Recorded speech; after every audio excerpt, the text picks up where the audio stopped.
જરૂર પરિગ્રહોથી લૂંટાડી વૃત્તિ બહેકે મોજ કરતા શોખ વધે ત્યાં થાય હડકવા સ્વાનની પેઠે જઈશ્વે મોટા ઢેઢ ફજેતા આગ્રહવાણી અથડામણ જે શબ્દો ઊંચે છે ભેજે ત્યાં ઊભી થઈ જગભૂતાવળ અહમ મમતની કર્મ ચિકાશે મોહ મદિરે જગ સન્મુખ કાગારોળને વાણી ઉદે ઇન્દ્રિય સુખમાં આળોટે ભૂખ બધો ભૂખતા ઉત્તરુભસેને ચાલે સામે જીભા જોડી આદત મજબૂરી અવિચારી વેણ કથોલે ઘરમાં હોડી અહંકારને મમતાવાળો સ્નેહ બધો છે વ્યભિચારી વેપારીને ગ્રાહક જેવો વધઘટ ભાવ જ સંસારી મારું માની મમતા ચોંટે અહમ રચે જગ કુંડાળું તેમાં વચ્ચે કો આડું આવ્યું રાગ કઢાવે દ્વેષાણું દૈહિક ખેંચાણે આકર્ષણ ત્યાર પછી તે વિકર્ષણ તેમાં અહમ મમતનું ઘર્ષણ અને ઉપજાવે અપકર્ષણ ભોંભડ કાટે ભગવાયેલું કળિયુગી મન રઘવાયું નીતિ અનીતિ વગર વિચારે ચરી લીએ જમ ઢોર હરાયું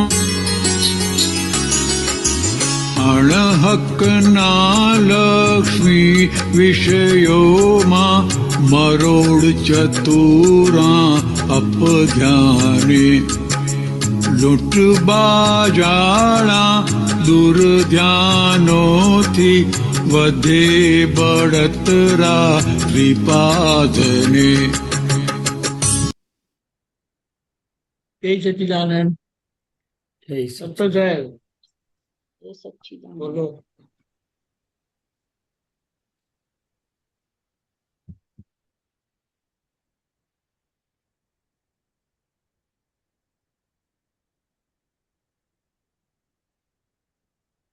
બોલો ડોક્ટર સાહેબ. હા, ના એ તો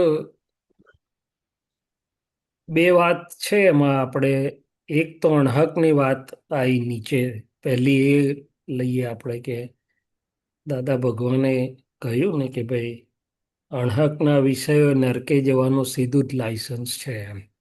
એટલે બીજું બધું જ અજ્ઞાન પછી ચાલે, પણ એ ના ચાલે. ને અણહકની લક્ષ્મી એ પણ આજે દુર્ધ્યાન એટલે કે નીચે પાડનારી છે. અને અહમ અને મમતા એટલે એ તો અણહકનું તો બહુ જ મોટું ભયસ્થાન છે.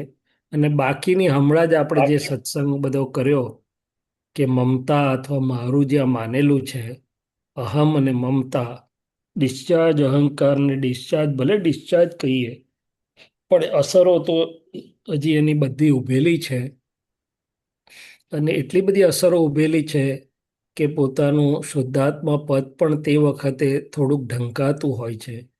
એટલે એ આપણે હવે જ્ઞાનમાં નવરાશના સમયે બેસી બેસી અને જોઈ લેવું પડે કે હે દાદા ભગવાન, આ જ્યાં જ્યાં મારું માનેલું છે એની અસરો કેટલી છે.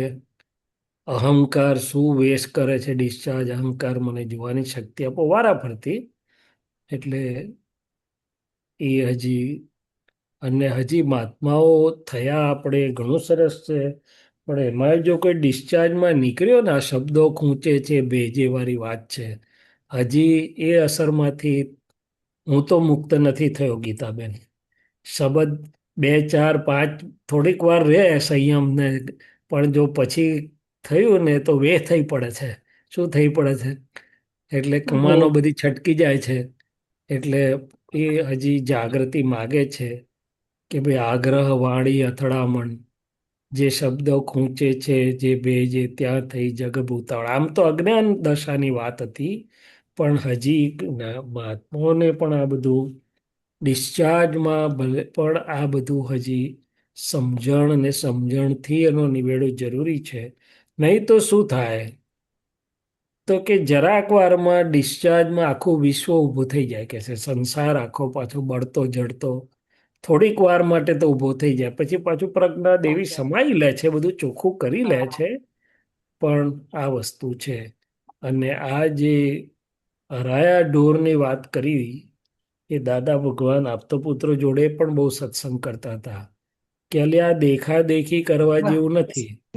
ના હોય તો પૈણી જજો, પણ હરાયા ઢોર થશો નહીં. હરાયું ઢોર એટલે કે પોતાના હકનું નથી, ત્યાં મન પણ જાય નહીં ને ચિત્ત પણ જાય નહીં. વાણીને કાયા તો બિલકુલ જ એલાવ નથી, પણ મન કે ચિત્ત પણ એ બાજુ જો જાય તો એ પારકી ગમાણમાં ચર્યા બરોબર કહેવાય, એટલે કે હરાયું ઢોર.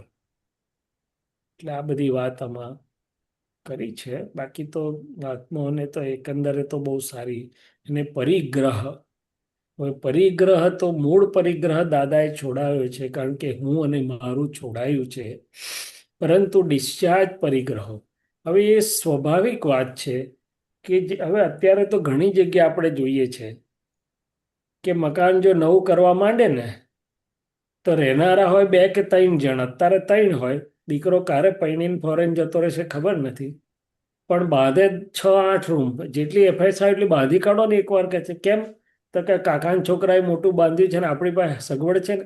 અલ્યા પણ કામવારી નહીં મળે, સાફ કરવાનું મુશ્કેલી પડશે તે કે પણ એ વિચાર આવતો નથી. એટલે નથી. સ્વાભાવિક નિયમ છે. મૂળ પરિગ્રહ તો મારું માન્યું તેનો છે, મૂર્છાનો. પણ આ જેટલો પથારો પાથરો ને, એટલો હમ પથારો હાચવવાની તેવડ હોય તો પાથરજો, નહીં તો તમને જ કઈડશે. એટલે દાદા ભગવાન બહુ સરસ દાખલો આપતા હતા. પોતે તો જ્ઞાન તો પછી થયું. તો કહે છે કે મુંબઈ જાય ટ્રેનમાં કે બીજે બહાર, તે પછી સગવડ માટે બિસ્તરો લઈ જતા હતા કે ભાઈ હા પાથરીને સુવાય. તે તો કે એકવાર ટુલી જ મળ્યો નહીં, તે ખેંચી ખેંચીને દમ નીકળી ગયો. તો દાદા કે ત્યારથી નક્કી કરી નાખ્યું કે હવે ઉચકાય એટલો ભાર, એટલો જ પરિગ્રહ રાખવો. એટલે પતરાની પેટી એની પર આમ માથું મૂકીને ઓસીકું કરીને શું જતા હતા, બિસ્તરો લઈ જવાની ખૂબ ભૂલી ગયા કે છે.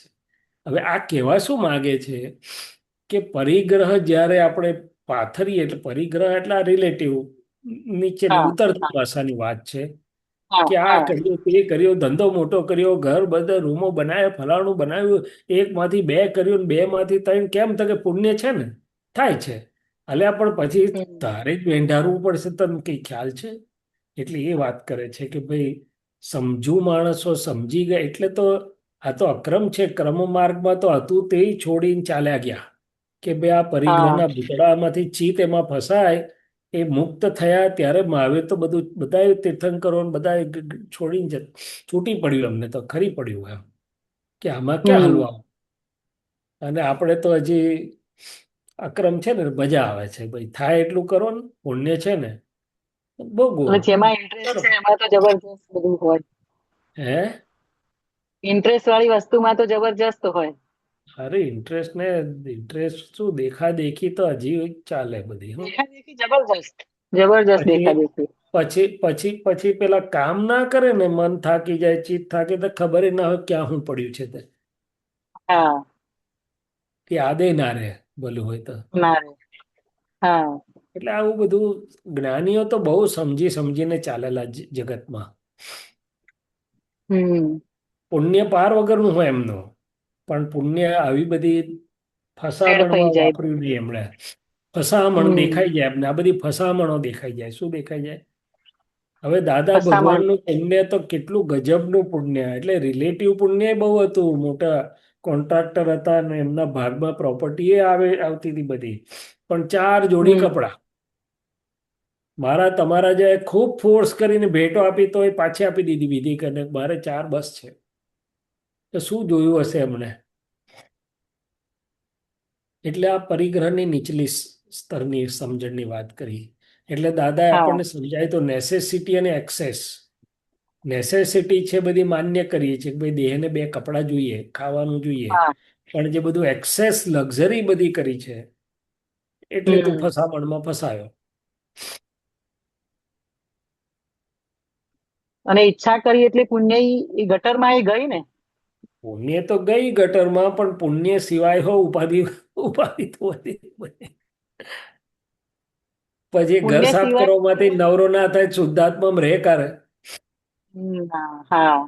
બરાબર છે.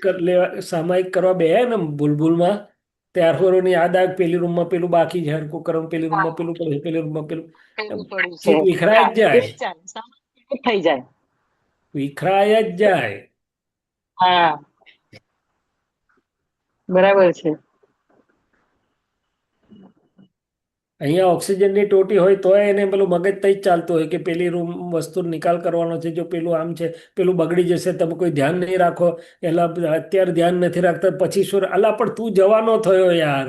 તો કે ના પણ પેલું ધ્યાન તો રાખવું જ જોઈએ કે છે. શું છે? હા. પરિગ્રહ. હા. આવું ચાલો. જોયું બી છે. તો તોય જીવડો સુધરતો નથી. સાચી વાત છે. એટલે બીજાનું દેખાય કે જો આમને આવી રીતનું છે, પણ પોતાનું નથી દેખાતું. હા. બીજાનું દેખાય છે.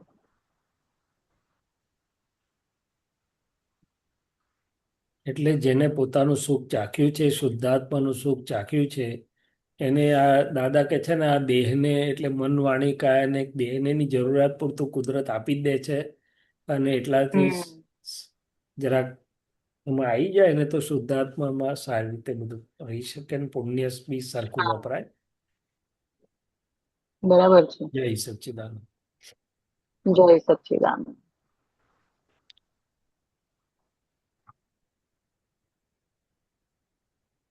દીપક આનંદજી બરોબર છે જય સાહેબ? સચ્ચિદાનંદ. ફાઇન.